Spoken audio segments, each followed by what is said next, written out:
you crash your loading screen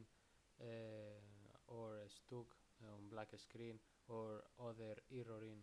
Destiny 2, okay, we are going to solve this problem. Okay, the first step, okay, for the solve this problem, we are going to the Steam, okay, and we are going to the icon Steam here, okay, and here we are going to the settings. Here in the settings, okay, we are going to the downloads,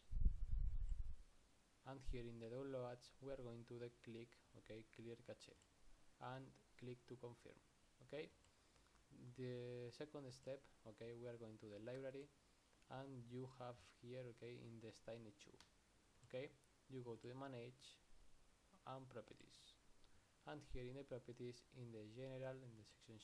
general, in the launch options, okay, you put this, okay, dash dx11, and you go to the installed files and you click to verify integrity of game files, okay, and you verify files of Destiny 2, okay, and you solve the problem. Bye bye.